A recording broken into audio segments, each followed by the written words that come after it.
that the key to success and sustained success wasn't motivation alone, but was rhythm. Talk us through that discovery, please. Well, true success is going from failure to failure to failure without losing enthusiasm, without saying, I'm a failure. It's recognizing and learning from the past and saying, okay, what can I do different? What can I do different? And our our bodies operate in vibration.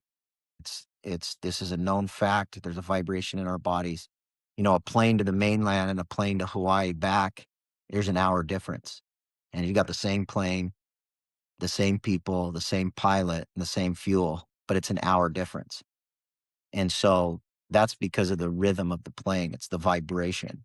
And so our bodies are operating in this vibration. And if we can keep our bodies in tune, you know, if Bob Marley was here, he'd call it a rhythm.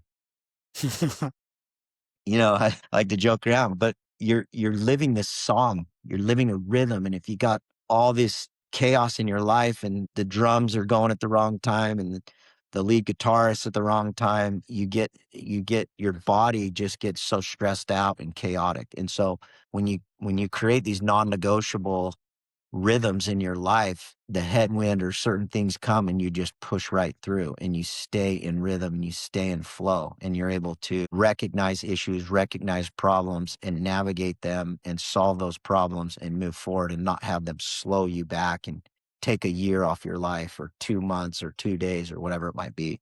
So rhythm is so important. And how you do that is with little daily disciplines. If there's no daily discipline, then you're like a boat tossed among the waves with no sail and no course. When did you start recognizing that in your life and that that was going to be something so important that you built part of your life around sharing this philosophy? Well, I mean, I at a young age, I had an interesting childhood. I moved 29 times by the time I was 18. I was in youth corrections custody, so the state of Utah. I lived all over, grew up on the beach in Southern California. My dad was a surfer. Come from a family of 13 children. My mom has 47 grandkids, same mom and dad, and just went through it as a young kid.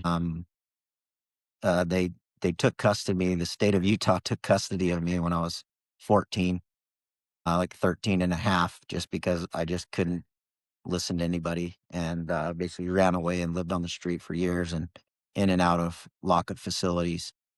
And so I was really angry. And it wasn't until I learned the art of forgiveness to where I really came into myself and was able to forgive myself, forgive others, and wanting to live with joy. And that kind of started my journey.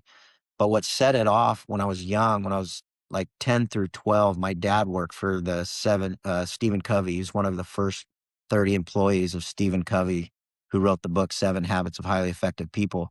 So I would travel around and go to seminars, you know, before I started getting in a bunch of trouble as a young kid. And I was stealing donuts and coffee in the back, but I was surrounded by these high level CEOs, you know, like Fortune 500 companies, Mercedes Benz, BMW, and like going to these seminars. And I was around, my dad used to play Jim Rome tapes and I didn't know it, but it, you know, subconsciously it was going in my mind. But I was like, oh, dad, do we got to listen to this guy again? You know, pennies in my pockets, creditors calling, the whole Jim Rome bit.